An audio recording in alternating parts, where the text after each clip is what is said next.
ler, vai estudar, porque a gente sempre toma aqui, os neurônios.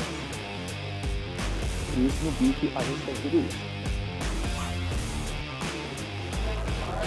Em regiões... Vem da onde? Venho de Curitiba, da Universidade Federal do Paraná. Moro em Brasília. Professor na Universidade Federal do Rio Grande do Sul.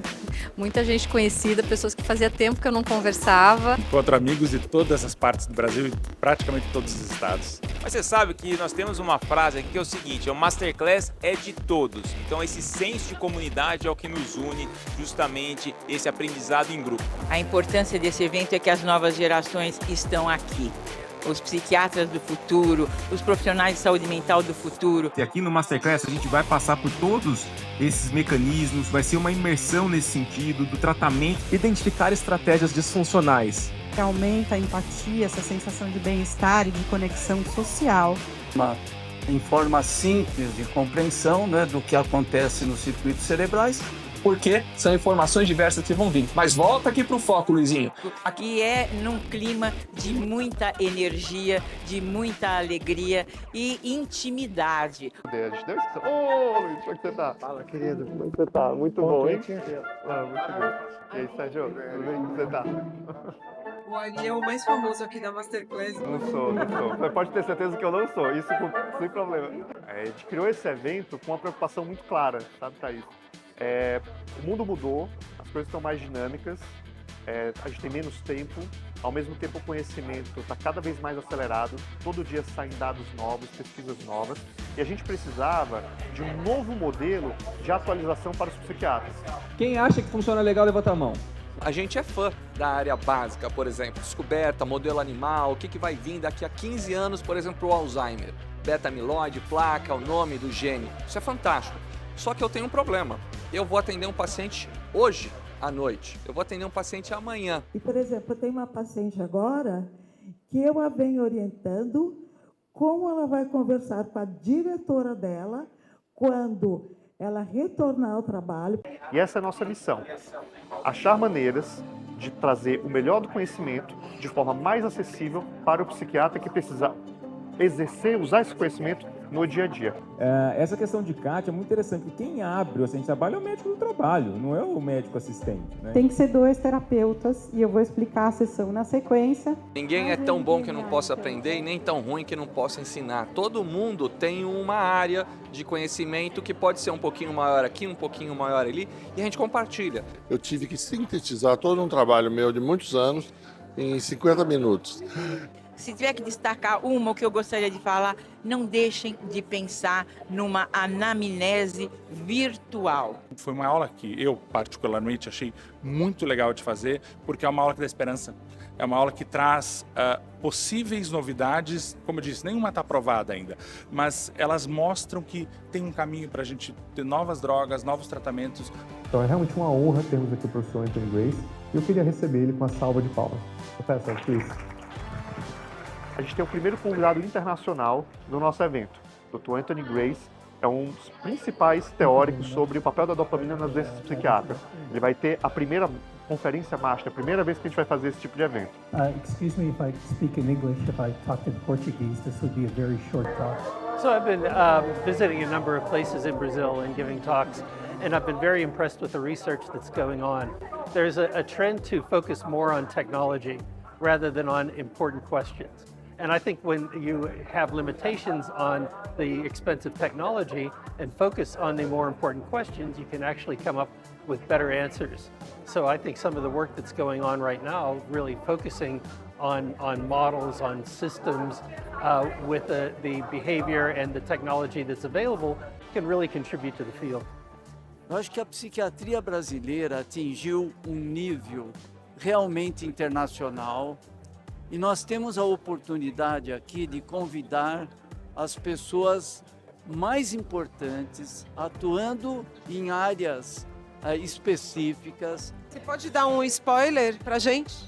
Então, é uma terapia que já existe há alguns anos, que ela é bastante eficaz, ela está em vários guias internacionais, ela é fácil de ser aplicada e ela trabalha com afeto. No estresse pós-traumático, o que se usa mais é focada no trauma. E muitas vezes as pessoas têm muita dificuldade de voltar para o trauma, de pensar no trauma. Então, a minha aula foi sobre transtornos depressivos, o tratamento farmacológico dos transtornos depressivos em crianças e adolescentes. E eu vou falar de neuromodulação. São intervenções mesmo que pode ajudar as pessoas no dia a dia. Então, todo esse processo de pesquisar, mostrar o resultado, divulgar para a comunidade, começar a usar nos nossos pacientes, ele é muito rápido. Eu estudo muito depressão, dependência química. Mas tem outras áreas da psiquiatria que também chegam pacientes para mim e que eu não posso me atualizar tão facilmente. Então, Masterclass é ótimo. Justamente fazer uma curadoria. Então é facilitar a vida de vocês no dia a dia. A Masterclass, ela representa para a gente justamente o aprendizado em grupo. Por quê? Nós entendemos que quando nós conseguimos despertar sentimentos positivos em relação ao aprendizado, ou seja, que realmente você tem um aprendizado com um afeto, é isso que vai consolidar a memória. E falando em tecnologia e novidade, tem coisa nova e a gente adora. TechPix. Ele me faz trazer uma caixa de 180 quilos aqui para um Masterclass. Olá pessoal, como vai? Tudo bem? Bom, você sabe que você está aqui comigo agora presencialmente. E aí, tá muito quente lá? A limitação é difícil. Isso não só com um aprendizado formal, né, relacionado ao estudo técnico, como a gente faz aqui, mas qualquer coisa que a gente vai aprender. Quando a gente consegue ter um print afetivo, um prazer, emoções positivas, a gente consegue sedimentar muito mais conhecimento. Tá vendo? Aí tem um moço aqui que chama monoaminoxidase.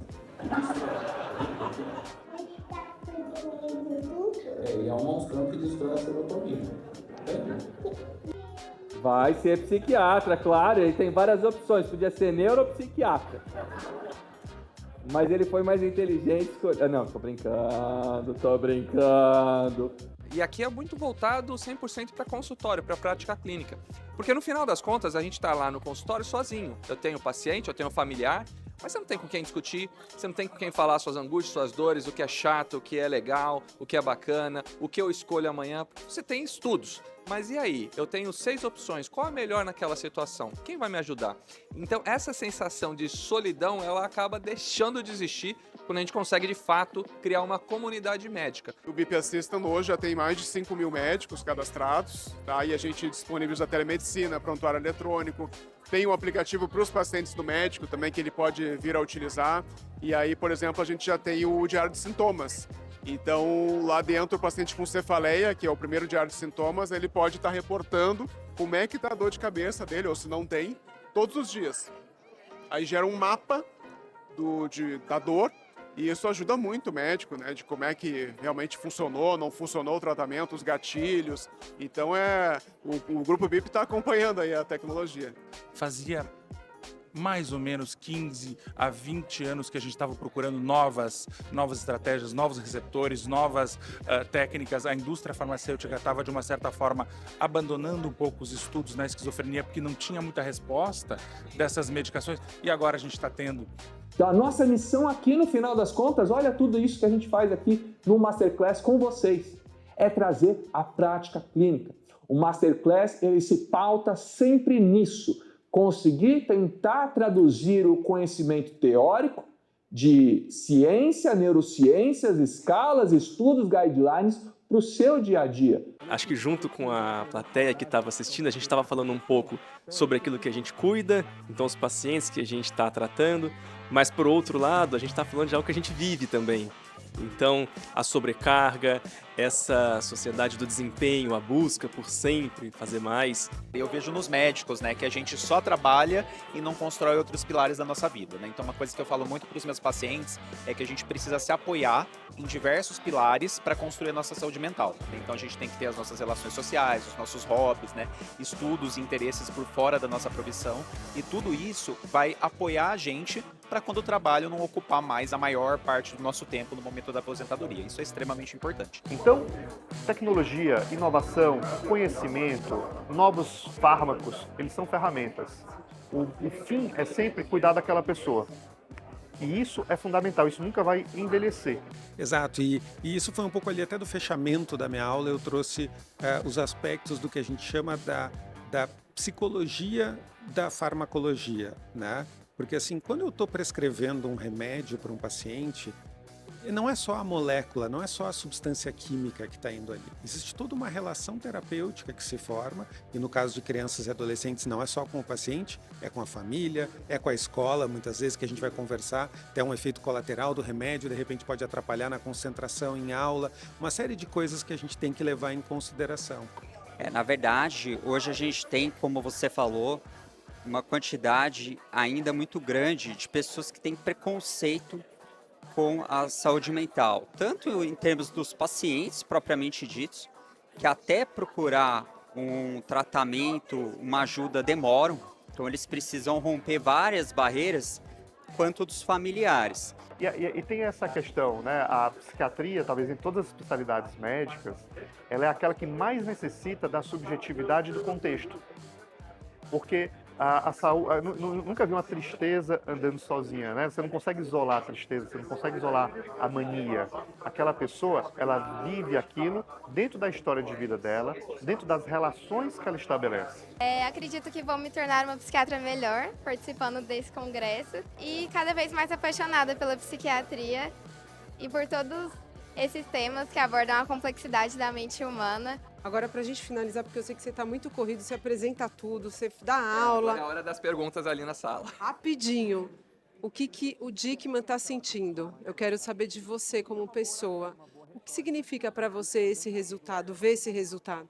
Olha, Thaís, é difícil falar realmente, porque a gente para pensar realmente quando alguém pergunta ou quando a gente chega aqui, isso tudo acontece. Porque o ano é tão corrido, a gente acaba aqui, chega domingo, na segunda a gente já começa a falar de 2025, porque as pessoas falam o que vai ter, qual a programação, qual a inovação. Então a gente fica naquela loucura do dia a dia de fazer acontecer. Quando chega alguém e me pergunta o que você sente, realmente, eu sinto um baita orgulho, eu sinto felicidade, eu sinto satisfação. É muito gostoso meus filhos perguntando, pai, e aí o Masterclass, o que vai ter hoje? Posso ir lá? Posso brincar? Não sei o que. É isso, né? É trazer uma grande família, uma grande comunidade, levar uma ciência de alto nível, com ciência do jeito que a gente está vendo aqui, de uma maneira leve, agradável e rápida. Porque o dia a dia não espera. Espera, vai lá que você vai responder as perguntas. Muito bom, obrigado. Obrigada. Thaís, querida.